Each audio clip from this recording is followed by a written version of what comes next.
आइए अब स्टार्ट करते हैं अपना नया टॉपिक जिसका नाम है इंट्रोडक्शन टू नैनो मटेरियल्स।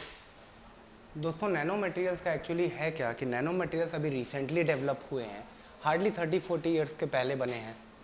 अब दोस्तों अगर बेसिक बल्क मटेरियल होता था तो उसके अंदर बहुत सारी चीज़ें ऐसी थी जो कि हम लोग नहीं प्राप्त कर पा रहे थे, और क्योंकि टाइम बहुत तेज़ी से बढ़ रहा है और नए नए डेवलपमेंट्स होते जा रहे हैं सोसाइटी के अंदर, तो इस नए नए डेवलपमेंट में नैनो मटेरियल का एक बहुत ही इंपॉर्टेंट रोल रहा है।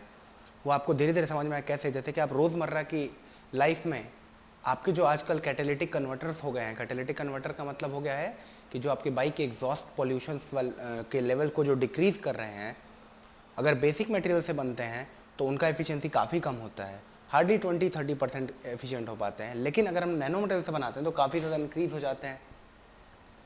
इसके बाद दोस्तों स्ट्रेंथ बाय वेट रेशियो की अगर हम लोग बात करें, किसकी बात कर रहे हैं हम लोग? Strength by weight ratio, strength by weight ratio. तो ये नॉर्मल नैनो मटेरियल के अंदर क्या पाया गया है कि उसमें इस तरीके की बॉन्डिंग होती है उसके मटेरियल में कि उसका strength to the weight ratio काफ़ी बेटर हो जाता है। ठीक है, काफ़ी ज़्यादा स्ट्रेंथ के मटेरियल हो जाते हैं, काफ़ी लाइट वेट मटेरियल हम लोग यूज़ करते हैं। इनकी केमिकल रिएक्टिविटीज़ जो हैं वो काफ़ी ज़्यादा इंक्रीज़ कर गई हैं। तो इन्हीं सब पैरामीटर्स के बेसिस पे हम लोगों ने नैनो मटेरियल को डिस्कवर किया है। नैनो मटेरियल के बारे में देखते हैं सबसे पहले कि नैनो मटेरियल होता क्या है। नैनो मटेरियल एक ऐसा मटेरियल होता है, a material whose at least one dimension is less than और इक्वल्स टू 10 नैनोमीटर अगर आ जाता है तो उस मटेरियल को हम लोग क्या बोलते हैं? नैनो मटेरियल बोलते हैं। कि हमारा जो मटेरियल है वो नैनो मटेरियल होगा। जैसे कि मान लो कि आप कितना भी बड़ा लेंथ ले लो, कितना ही बड़ा विड्थ ले लो, लेकिन अगर हम लोग थिकनेस को 10 नैनोमीटर तक रखने की कोशिश कर पाए तो हमारा मटेरियल उस कंडीशन में नैनो मटेरियल कहलाएगा। नैनो इसलिए क्योंकि नैनो लेवल पे बनाया जा रहा है। ठीक है, अब दोस्तों इन मटेरियल्स के अंदर होती क्या है, प्रॉपर्टी क्या होती है कि सरफेस पे एनर्जी जो होती है वो बहुत ही ज़्यादा होती है और इनके अंदर इम्प्योरिटीज़ जो होती हैं वो क्या होती हैं? बहुत ही कम होती हैं। फॉर एग्ज़ाम्पल अगर ये नैनो मटेरियल है तो क्योंकि इसके अगर ये z डायरेक्शन है तो z डायरेक्शन में जब हम लोग इसको फॉर्मेशन कर रहे होंगे तो इम्प्योरिटीज़ के होने के चांसेस क्या हो जाते हैं? बहुत ही ज़्यादा डिक्रीज़ कर जाते हैं। अब अगर आप मान लो कि ये इसके एटम्स हैं, ये इसके सरफेस के एटम्स हैं, और दोस्तों हार्डली एक लेयर या 2 लेयर या 3 लेयर, मैक्सिमम 4 लेयर तक ही हम लोग क्या कर सकते हैं, इसमें प्रोड्यूस कर सकते हैं एटम्स को नैनो मटेरियल के अंदर। ठीक है, ये अलग बात है कि ऐसे ढेर सारी फिल्म्स को आपने एक साथ ऐड करके बल्क मटेरियल बनाया है, लेकिन ये आपकी n नंबर ऑफ फिल्म्स हैं। यहाँ पे नंबर ऑफ फिल्म कितनी है? 5। अगर ये थिकनेस अगर आपकी सपोज करो अगर 1 मीटर की देनी थी और अगर ये डिमेंशन जो है, एक डिमेंशन 10⁻⁸ मीटर का है, तो इसका मतलब ये है कि ऐसे अगर 10⁸ अलग अलग फिल्म्स को समझना आप, एक डायमेंशन 10 नैनोमीटर का मतलब 10⁻⁸ मीटर, तो एक डायमेंशन अगर 10⁻⁸ मीटर का है, अगर आप इसमें इतनी नंबर ऑफ फिल्म्स को मल्टीप्लाई कर देंगे तो क्या 1 मीटर थिकनेस मिलेगा? तो एक बात बताइए, अगर सेम स्टील का अगर 1 मीटर का थिकनेस का अगर एक मटेरियल है और ऐसे 10⁸ अलग अलग से बने हैं, तो अभी जो अगर नंबर ऑफ फिल्म से अगर बना रहेगा तो इसको हम लोग बोलते हैं कि बल्क ऑफ नैनो मटेरियल।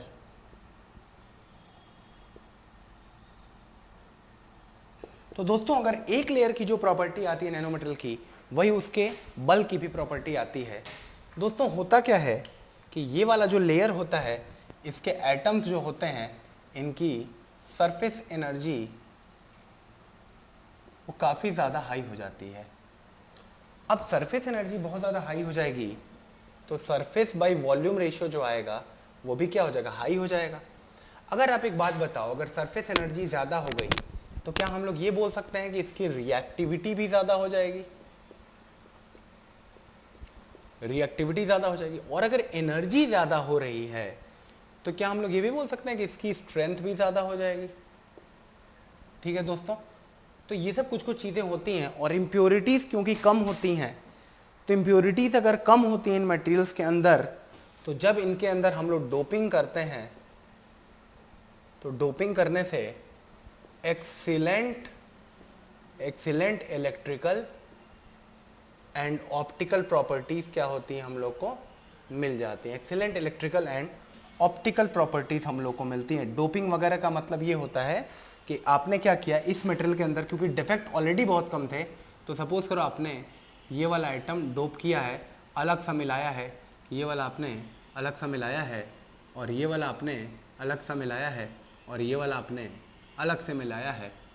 तो ये जो 3-4 अलग अलग आइटम्स की आपने डोपिंग की है, आपके मटेरियल की प्रॉपर्टी बेटर हुई है, आपका मटेरियल जो है वो बेटर इलेक्ट्रिकल और ऑप्टिकल प्रॉपर्टीज़ को प्रोड्यूस करेगा।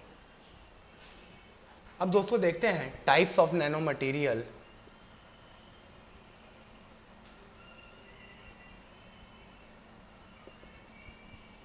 जो टाइप्स ऑफ नैनो मटेरियल होते हैं दोस्तों, वो सुनने में आपको बहुत ही ज़्यादा आश्चर्य होगा, बट 0 डायमेंशनल भी पॉसिबल हैं। ये डायमेंशन आपने कभी देखा नहीं होगा, यहाँ पर आपको 0 डायमेंशन मिलेंगे, 1 डायमेंशनल नैनो मटेरियल मिलेंगे।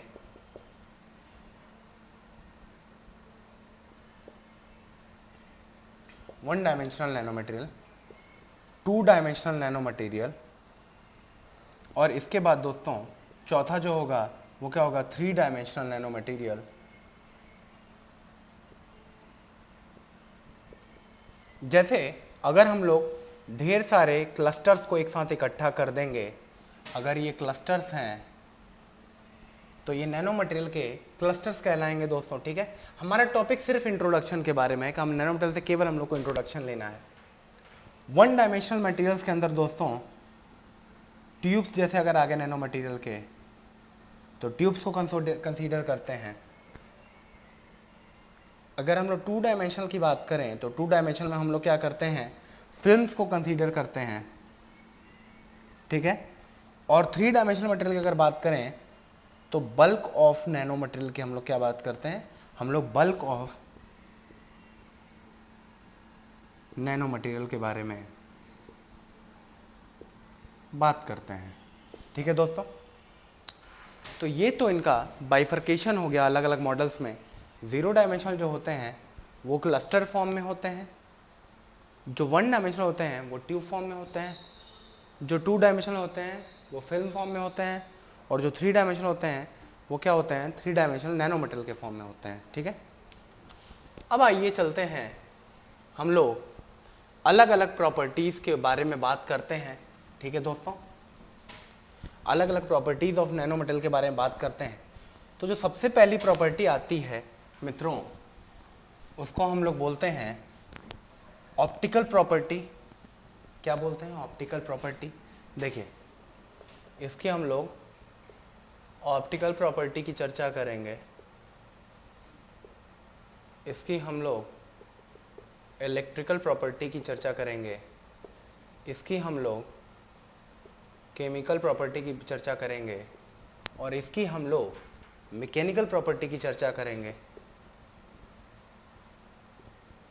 ठीक है, देखिए ऑप्टिकल प्रॉपर्टी का मतलब ये होता है कि अगर हम लोग इलेक्ट्रॉन को अगर हम लोग कन्फाइन कर दें, if electron is confined into 3 dimensional quantum, 3D quantum, इसका मतलब आप समझो कि होता क्या है, अगर एक पूरा बेसिक बल्क है लेकिन इस बल्क के अंदर सिर्फ एक इलेक्ट्रॉन प्रोड्यूस है, तो इलेक्ट्रॉन तेजी से क्या करेगा, वाइब्रेट करेगा।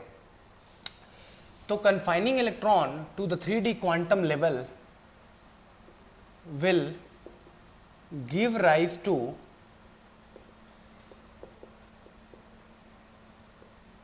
particle in a box energy level।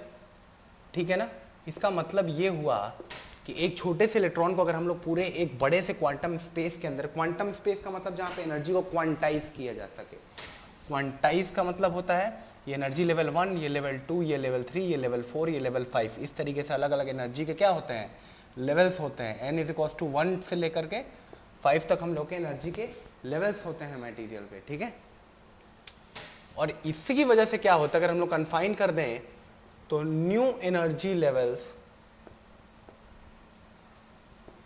Are developed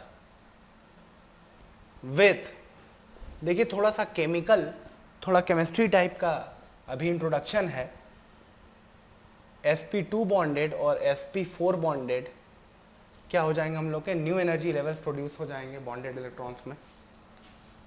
और इसकी वजह से क्या होता है कि इसकी एक्सीलेंट ऑप्टिकल प्रॉपर्टीज मिलेंगी, एक्सीलेंट ऑप्टिकल प्रॉपर्टीज मिलेंगी हम लोगों को मटेरियल के अंदर।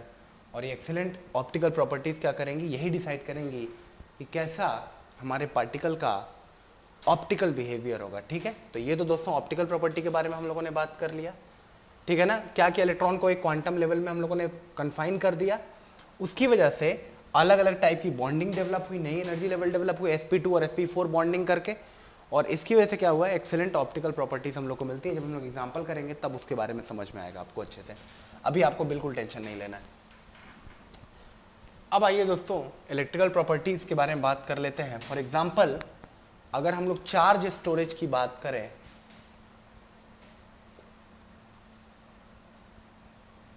चार्ज स्टोरेज के बारे में बात करें तो अगर हम लोग का बेसिक बल्क जो होता है, बेसिक बल्क का जो स्टोरेज होता है चार्ज का, वो लिमिटेड होता है। बट नैनो मटेरियल के अंदर देखिए क्या होता है, नैनो मटेरियल के अंदर क्या होता है कि नैनो मटेरियल का जो सरफेस होता है, उस सरफेस के ऊपर बहुत ज़्यादा एनर्जी को हम लोग स्टोर कर सकते हैं। क्योंकि सरफेस एनर्जी ज़्यादा होती है तो नैनो मटेरियल की, क्योंकि सरफेस एनर्जी ज़्यादा है तो सरफेस एनर्जी के ज़्यादा होने की वजह से क्या करते हैं हम लोग का ज़्यादा चार्ज स्टोरेज हो जाएगा। ठीक है, ज़्यादा चार्ज को हम लोग क्या करेंगे, स्टोर कर पाएंगे। अब दोस्तों थोड़ी देर में हम लोग केमिकल प्रॉपर्टी और मैकेनिकल प्रॉपर्टीज़ के बारे में भी पढ़ेंगे। Thank you so much. तो दोस्तों हम लोग केमिकल प्रॉपर्टीज़ के बारे में पढ़ रहे थे। देखिए होता क्या है, केमिकल रिएक्टिविटी के बारे में क्या होता है कि जैसे कि आपका सरफेस की एनर्जी क्या हो गई है, बहुत ज़्यादा इंक्रीज़ कर गई है। अगर इस सरफेस की एनर्जी जो है, अगर हम लोग सरफेस एनर्जी के बारे में बात करें, अगर इस सरफेस की एनर्जी अगर इंक्रीज़ कर जाती है तो दोस्तों होता क्या है कि केमिकल रिएक्टिविटी भी इंक्रीज़ कर जाती है मटेरियल की। तो क्या होता है कि केमिकल रिएक्टिविटी भी क्या होती है, इंक्रीज़ हो जाती है।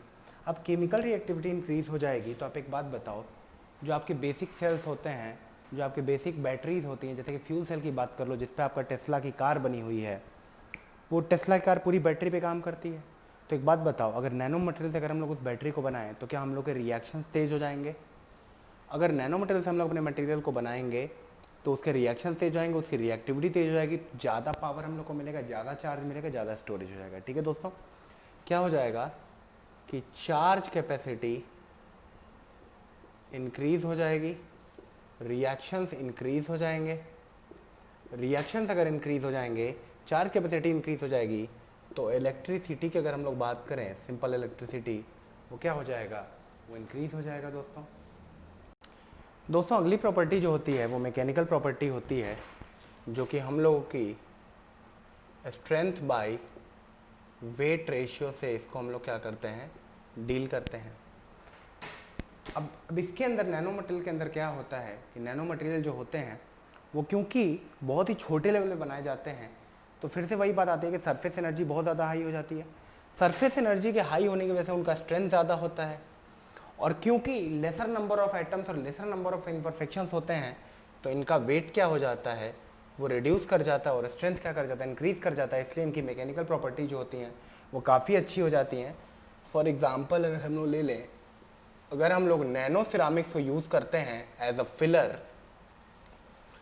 फिलर या फाइबर, अगर हम लोग नैनो सिरामिक को यूज़ करते हैं, और मैट्रिक्स अगर हम लोग पॉलीमर मैट्रिक्स को अगर हम लोग यूज़ कर लेते हैं, तो जो इसकी वजह से नैनो सिरामिक कंपोजिट बनते हैं, नैनो सिरामिक कंपोजिट्स बनते हैं, वो दोस्तों इन नैनो सिरामिक कंपोजिट की जो स्ट्रेंथ आती है वो अगर नॉन सिरामिक्स, अगर मान लीजिए कि केवल बल्क सिरामिक्स अगर हम लोग यूज़ करते, अगर मान लीजिए आप bulk ceramics plus polymer matrix को यूज़ करके अगर कंपोजिट बनाए होते अगर हम लोग, तो इनके कंपैरिजन में nano ceramic composite key strength जो होती है वो बहुत ज़्यादा हाई हो जाती है। ठीक है, अब भाई हम लोग एक एक करके एग्जांपल्स के बारे में जब पढ़ेंगे तो हम लोग को और डिटेल में इनके बारे में पता चलेगा। जैसे कि दोस्तों सबसे बेसिक एग्जांपल हम लोग देख लेते हैं फ्यूल सेल के बारे में, जो मैं आपको थोड़ी देर पहले बता रहा था। देखिए फ्यूल सेल्स के बारे में जैसे अगर हम लोग डिस्कस करें तो देखिए दोस्तों होता क्या है, फ्यूल सेल के अंदर क्या होता है, एक इलेक्ट्रोड लगे होते हैं, 2 इलेक्ट्रोड, एक एनोड और एक कैथोड होता है। एक सर्किट को ज्वाइन कर देते हैं, यहाँ से हम लोग वाटर को भेजते हैं, ठीक है, हाइड्रोजन को भेजते हैं सॉरी, और यहाँ से हम लोग ऑक्सीजन को भेजते हैं। होता क्या है कि ये एनोड जो होता है और ये कैथोड होता है, इनके बीच में रिएक्शन होता है, और ये रिएक्शन की वजह से क्या होता है कि H2O का फॉर्मेशन होता है, और H2O के फॉर्मेशन की वजह से एनर्जी डेवलप होती है। वो एनर्जी बैटरीज में स्टोर हम लोग कर लेते हैं और पावर लगा लेते हैं, इसी को फ्यूल सेल बोलते हैं। सिंपल कॉन्सेप्ट है। अब अगर ये एनोड और कैथोड अगर सिंपल मटेरियल के बनाए जाते हैं तो जो चार्ज डेवलप होता है वो कम डेवलप होता है। अगर हम लोग इसी एनोड को अगर नैनो मटेरियल से बना लें तो क्या हो जाएगा कि इसकी रिएक्टिविटी जो होती है बहुत ज़्यादा बढ़ जाती है फ्यूल सेल के अंदर, और जो फ्यूल सेल की अगर रिएक्टिविटी अगर बढ़ जाएगी तो आपका ज़्यादा से ज़्यादा पावर जनरेट होगा, ज़्यादा से ज़्यादा चार्ज जनरेट होगा, और आप क्या करोगे, ज़्यादा से ज़्यादा इलेक्ट्रिसिटी को प्रोड्यूस करा पाओगे।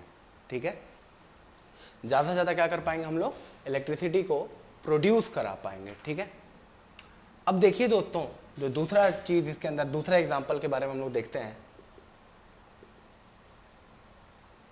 कैटेलिटिक कन्वर्टर के बारे में देख लेते हैं।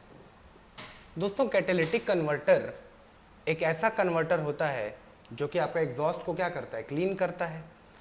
उसके अंदर क्या होता है, एक रोडियम की हम लोग एक मटेरियल लगा देते हैं, रोडियम, फिर प्लैटिनम और फिर पैलेडियम।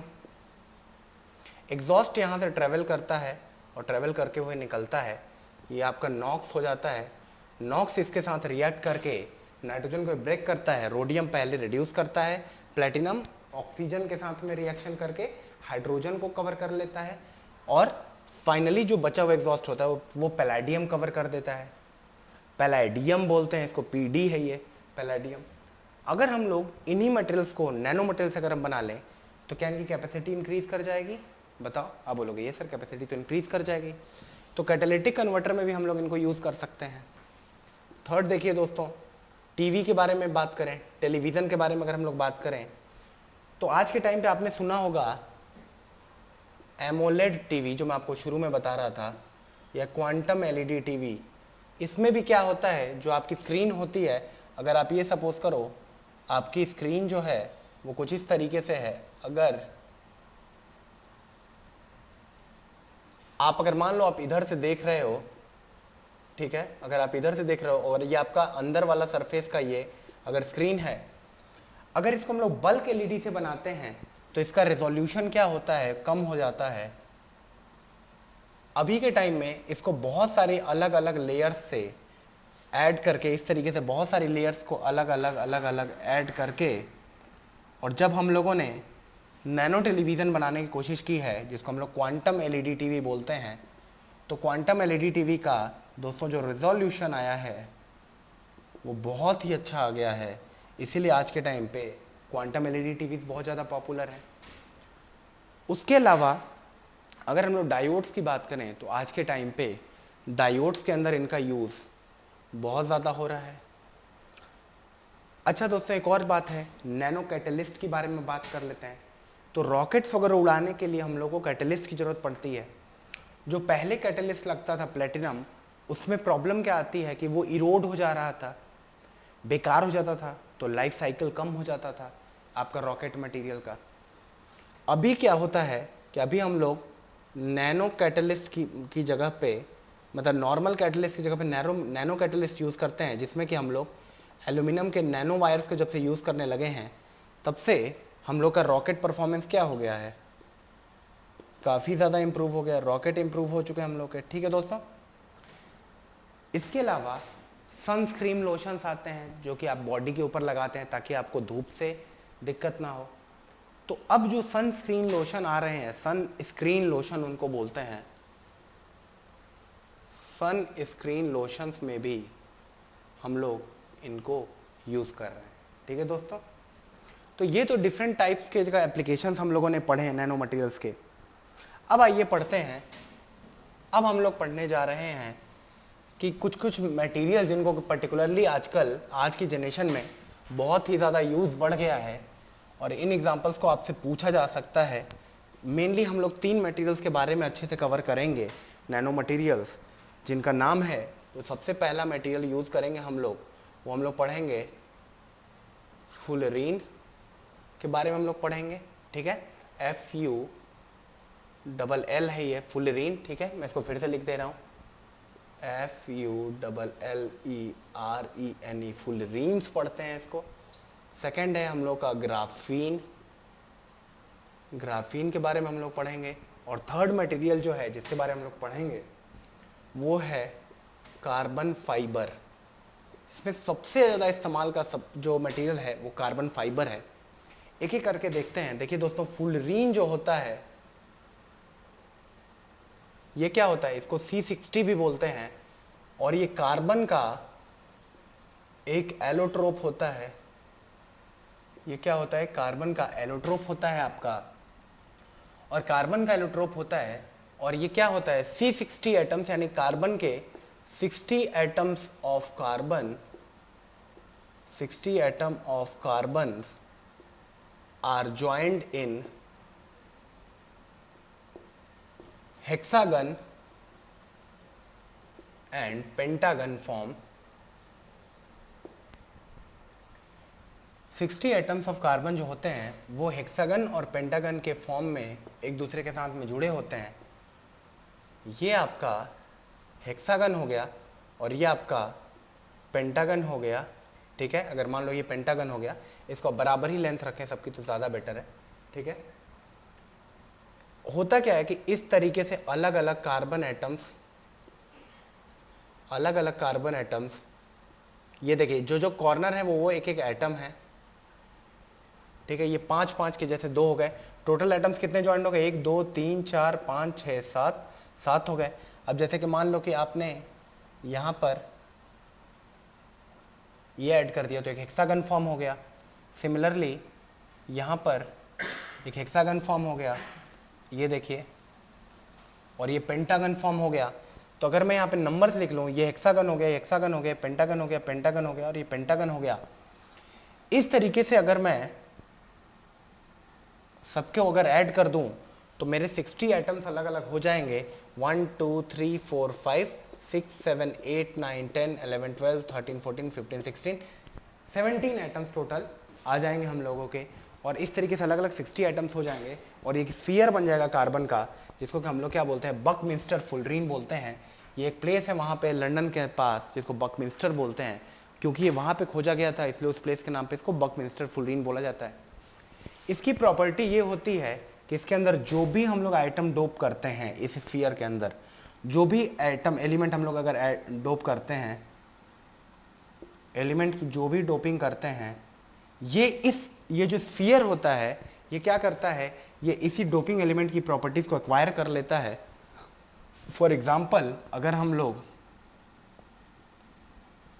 अल्कली मेटल अगर इसके अंदर हम लोग डाल दिए तो अल्कली मेटल डालने के बाद ये मटेरियल जो रहेगा ये आपका उनकी प्रॉपर्टीज़ को एक्वायर कर लेगा। ठीक है दोस्तों, अल्कली मेटल की प्रॉपर्टीज़ को एक्वायर कर लेगा और ये पूरा का पूरा मटेरियल डायामैग्नेटिक हो जाएगा।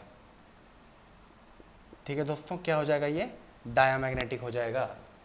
तो ये तो कुछ एग्जांपल हैं, ये आपने पढ़ा फुलरीन के बारे में। और दोस्तों ये 0 डायमेंशनल मटेरियल के अंदर, 1 डायमेंशनल मटेरियल के अंदर आता है, ये 1 डायमेंशनल मटेरियल के अंदर आता है। अब आते हैं हम लोग, जो हम लोग का अगला इंपॉर्टेंट मटेरियल जो हम लोगों ने डिस्कवर किया है, जिसको हम लोग क्या बोलते हैं, ग्राफीन बोलते हैं। ग्राफीन बोलते हैं। देखिए दोस्तों, ग्राफीन मटेरियल जो है वो इलेक्ट्रिकल पॉइंट ऑफ व्यू से काफ़ी ज़्यादा इम्पोर्टेंट है। जो ग्राफीन जो मटेरियल है वो क्या है, वो इलेक्ट्रिकल पर्सपेक्टिव से काफ़ी ज़्यादा इम्पोर्टेंट है हम लोगों का। वो देखिए अभी आपको समझ में आ जाएगा कैसे। ग्राफीन एक 2 डायमेंशनल मटेरियल होता है जिसमें कि 2 डायमेंशनल मटेरियल होता है जिसमें कि कार्बन एटम जो होते हैं वो sp2 बॉन्डेड होते हैं। sp2 bonded carbon atoms present होते हैं, ठीक है ना। और ये एक फिल्म टाइप का स्ट्रक्चर बनाया जाता है इसमें, फिल्म टाइप का स्ट्रक्चर इसमें बनाया जाता है। वो कैसे बनाया जाता है? बाय थर्मल अनीलिंग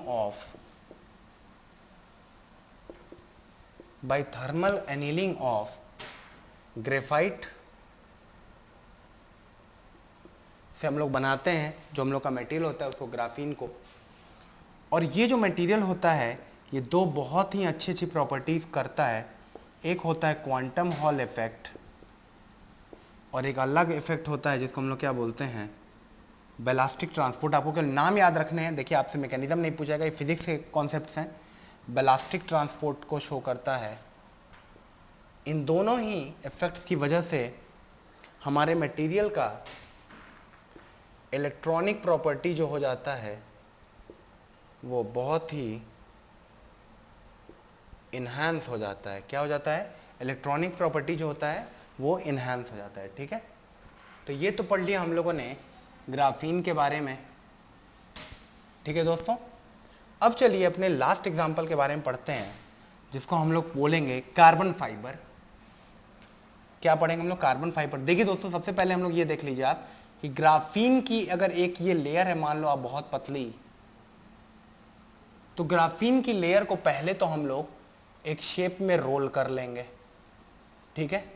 ग्राफीन की लेयर को, ये ग्राफीन अगर है, ग्राफीन या ग्रेफाइट की जो भी लेयर है, नैनो लेयर है, इसको हम लोग क्या करेंगे? एक ट्यूब के फॉर्म में रोल कर लेंगे। और ट्यूब के फॉर्म में रोल करने के बाद जो इसके एंड्स हैं उस पर हम लोग क्या करेंगे? फुलरीन की कैपिंग कर देंगे। और ये आपका ग्रेफाइट की जो लेयर थी, ये ग्रेफाइट की अब ट्यूब बन चुकी है।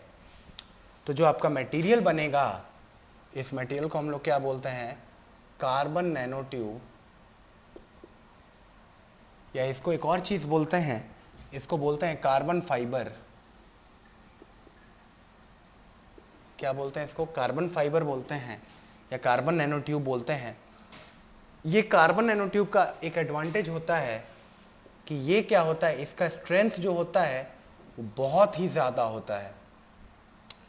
और एक और चीज़ है कि आपने पढ़ा था कि कार्बन हाई टेम्परेचर पर डिफ्यूज़ करता है, लेकिन क्योंकि ये नैनो मटेरियल से बना है इसलिए कार्बन का डिफ्यूज़न जो होता है वो भी क्या हो जाता है? स्टॉप हो जाता है। और साथ में ही हमारे मटेरियल का वेट भी रिड्यूस हो जाता है। इस वजह से कार्बन फाइबर जो होता है वो एक एक्सीलेंट फाइबर होता है जो कि क्या करता है? मैकेनिकल मटेरियल्स में की तरीके से हम लोग यूज़ करते हैं। जैसे कि जो रेसिंग बाईसाइकिल्स होती हैं जो कि अभी 1 लाख 2 लाख 3 लाख 4 लाख के आसपास स्टार्ट होंगी, वो कार्बन फाइबर की बनी रहती हैं। ऑटोमोबाइल की बॉडीज आजकल हम लोग कार्बन फाइबर से बना रहे हैं। तो ये कुछ इंपॉर्टेंट एग्जांपल्स हैं नैनो मटेरियल्स के, ठीक है। अब दोस्तों हम लोगों ने एग्जांपल जब कर लिया है तो अब कुछ नैनो मटेरियल के बनाने के मेथड्स के बारे में भी थोड़ा सा जान जाते हैं, फिर हम लोग का नैनो मटेरियल फिनिश हो जाएगा। इसको बनाने के बहुत सारे तरीके हैं। देखिए कुछ तरीके इसके हम लोग अभी डिस्कस करेंगे। देखिए दोस्तों, नैनो मटेरियल के बनाने के कुछ मेथड्स में से जो इम्पोर्टेंट मेथड्स हैं वो हम लोग अभी डिस्कस कर लेते हैं। टॉप डाउन अप्रोच होता है,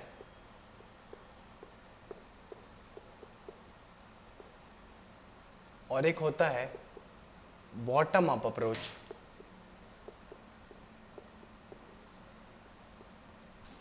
टॉप डाउन अप्रोच का मतलब ये होता है कि मेरे पास कोई मटेरियल ऐसा है, इसको मैंने ब्रेक किया, फिर इसको मैंने ब्रेक किया, फिर इसको मैंने ब्रेक किया, और लास्ट में मुझे इस तरीके से अगर कुछ डॉट्स ढेर सारे मिले हैं, ये एक मटेरियल नहीं है, इस तरीके से अगर मान लीजिए कि बहुत ही फाइन पार्टिकल हो गया है, तो ये स्टेप्स में जो मैन्युफैक्चरिंग मेथड है इसको हम लोग बोलते हैं टॉप डाउन अप्रोच,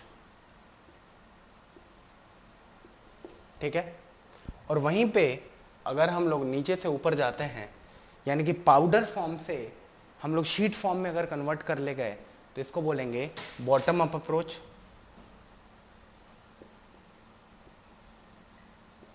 ठीक है। जो टॉप डाउन अप्रोच है, जो फर्स्ट अप्रोच है जिसको हम लोग क्या बोलते हैं टॉप डाउन अप्रोच है, ये टॉप डाउन अप्रोच में दोस्तों आता है सबसे पहला मेथड जो है वो आता है मैकेनिकल ग्राइंडिंग का। मैकेनिकल ग्राइंडिंग के बारे में हम लोग बात करेंगे। और जो सेकंड मेथड आता है उसको हम लोग बोलते हैं सॉल जेल मेथड।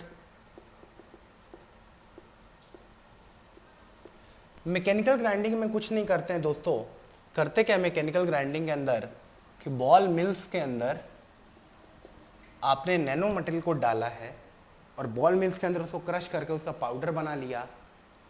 तो ये जो तरीका हो गया ये आपका मैकेनिकल ग्राइंडिंग हो गया। सॉल जेल मेथड के अंदर देखिए दोस्तों क्या करते हैं हम लोग, ये बहुत ही स्लो मेथड होता है, लेकिन इसमें जो कंटेंट आता है आपके पास वो क्या होता है, उसकी प्योरिटी जो होती है वो बहुत ही ज़्यादा होती है। प्योरिटी आपके मटेरियल की काफ़ी ज़्यादा हो जाएगी। जब आपके मटेरियल की प्योरिटी बहुत ज़्यादा हो जाएगी तो बहुत अच्छा मटेरियल होगा, लेकिन इतना स्लो प्रोसेस होता है कि इसीलिए क्या होता है, इसको लैब मेथड भी बोलते हैं, कि इसको रिसर्च से बनाया जाता है। और इसके अंदर दोस्तों क्या करते हैं, सॉल जेल का मतलब कुछ नहीं होता है, मेटल एल्कोक्साइड बनाने की कोशिश करते हैं हम लोग मेटल हाइड्रोक्साइड से। हम लोग क्या करते हैं, मेटल एल्कोक्साइड बनाते हैं, is made from metal hydroxide. हम लोग क्या करते हैं दोस्तों, मेटल एल्कोक्साइड बनाते हैं फ्रॉम मेटल हाइड्रोक्साइड, और मेटल एल्कोक्साइड को बाद में हम लोग और फर्दर सेपरेट करके नैनो मटेरियल बना लेते हैं, ठीक है। तो ये तो दोस्तों हुआ टॉप डाउन अप्रोच के बारे में हम लोग को समझ में आया। अब हम लोग देखेंगे कि बॉटम अप अप्रोच क्या होता है। तो देखिए बॉटम अप्रोच जो होता है दोस्तों, उसके अंदर क्या होता है कि सबसे पहले हम लोग पाउडर फॉर्म बनाना होता है हम लोग को। देखिए इसके बहुत सारे मेथड्स होते हैं, लेज़र एबेलेशन होता है, सेकंड जो होता है दोस्तों उसको स्पटरिंग बोलते हैं, स्पटरिंग बोलते हैं, स्पटरिंग। जो थर्ड होता है दोस्तों वो होता है हम लोगों का, जो थर्ड मेथड होता है उसको हम लोग क्या बोलेंगे, पीवीडी एंड सीवीडी बोलते हैं। देखिए दोस्तों लेज़र एब्लेशन के अंदर क्या होता है, जो हम लोग का मटेरियल है इसके ऊपर लेज़र लाइट को हम लोग क्या करते हैं, फोकस करते हैं। ये क्या है, लेज़र लाइट है। लेज़र लाइट इतना ज़्यादा इंटेंसिटी का होता है कि ऑटोमेटिकली यहाँ से हमारे मटेरियल को पीस बाय पीस क्या करता है, ये रिमूव करता है। और ये जो मटेरियल होता है ये बेसिक बल्क मटेरियल से, अगर ये बल्क मटेरियल है तो बेसिक बल्क मटेरियल से हम लोगों का नैनो मटेरियल फॉर्म हो जाता है। क्या हो जाता है, नैनो मटेरियल क्या हो जाता है, फॉर्म हो जाता है। इस मेथड को हम लोग क्या बोलते हैं, लेज़र एबेलेशन बोलते हैं, ठीक है। ये हो गया हम लोग का लेज़र एबेलेशन। अब देखिए स्पटरिंग क्या होता है। स्पटरिंग होता है दोस्तों, हम लोग क्या करते हैं, बड़े बड़े पीसेस को बम्बार्ड करते हैं हमारे लेज़र मटेरियल के ऊपर, और ड्यू टू बम्बार्डमेंट हम लोग का छोटा छोटा नैनो मटेरियल क्या होता है, यहाँ से निकलता है, ठीक है। यहाँ से भी छोटा छोटा नैनो मटेरियल क्या करेगा, हम लोग का निकलेगा। इस मेथड को हम लोग क्या बोलते हैं, इस मेथड को दोस्तों हम लोग बोलते हैं स्पटरिंग। अब दोस्तों जो लास्ट मेथड होता है और लास्ट हेडिंग भी है नैनो मटेरियल का, इसके बाद हम लोग का नैनो मटेरियल फिनिश हो जाएगा, उसको बोलते हैं दोस्तों फिजिकल वेपर डिपोजिशन और केमिकल वेपर डिपोजिशन। देखिए दोस्तों अगर मुझको इस मटेरियल के ऊपर अगर नैनो मटेरियल की कोटिंग मान लीजिए करनी है, अगर मान लीजिए नैनो मटेरियल की कोटिंग करनी है तो दो चीज़ें हो सकती हैं, या तो ये नैनो मटेरियल इस वाली लेयर, ब्लैक वाली लेयर के साथ रिएक्ट करेगा या तो नहीं करेगा। अगर वो फिजिकल वेपर डिपोजिशन है तो nano layer does not react with parent metal, ठीक है। क्या करेगा वो, पेरेंट मेटल के साथ रिएक्ट नहीं करेगा। और वहीं पे अगर केमिकल वेपर डिपोजिशन की बात अगर हम लोग करें तो क्या करेगा, ये रिएक्ट करता है। देखिए होता क्या है, सुन लीजिए आप। ये एक रूम है, इस रूम के अंदर हम लोग अपने मटेरियल को, जिसकी लेयर बनानी है, उसको गैसियस मटेरियल जिसको बोलते हैं, गैसियस मटेरियल फ्लो कराते हैं। ये गैसियस मटेरियल आता है, हमारी लेयर के ऊपर बैठ जाता है और लेयर फॉर्म कर लेता है। अगर वो रिएक्शन करके बना है तो अगर वो रिएक्शन करके बना दिया इसने तो क्या हो गया, वो केमिकल वेपर डिपोजिशन हो गया। यहाँ पे अगर मान लीजिए रिएक्शन हो गया इन दोनों का तो केमिकल वेपर डिपोजिशन हो गया। और इसने रिएक्ट नहीं किया और सेपरेट मटेरियल बना तो क्या हो जाएगा, फिजिकल वेपर डिपोजिशन हो जाएगा। और आई होप कि आपको समझ में आ गया होगा कि एक और चीज़ है कि देखिए ये प्रोसेस जो होता है वो हाई टेम्परेचर पे हम लोग करते हैं, ठीक है। तो ये सारे मेथड जो थे वो नैनो मटेरियल बनाने के मेथड थे। नैनो मटेरियल का एक आइडिया लग गया हम लोगों को, नैनो मटेरियल होता क्या है। और अब इस प्रकार से हम लोग बहुत सारे मटेरियल्स के बारे में अभी तक कवर कर चुके हैं, बहुत सारी मटेरियल प्रॉपर्टीज़ हम लोग ख़त्म कर चुके हैं। हम लोगों ने मिसलेनियस मटेरियल्स के अंदर भी कोरोजन को भी हम लोगों ने कंप्लीट कर लिया अच्छे से, और नैनो मटेरियल भी कंप्लीट कर लिया। अब दोस्तों अगला टॉपिक जो होगा जिसके अंदर हम लोग केमिकल बॉन्डिंग, इलेक्ट्रिकल प्रॉपर्टीज़ और इलेक्ट्रॉनिक प्रॉपर्टीज़ के बारे में डिस्कस करेंगे, जिसके बाद सिर्फ पॉलीमर और सिरामिक्स और कंपोजिट्स, ये बेसिक टॉपिक्स हम लोग का रह जाएगा। Thank you so much.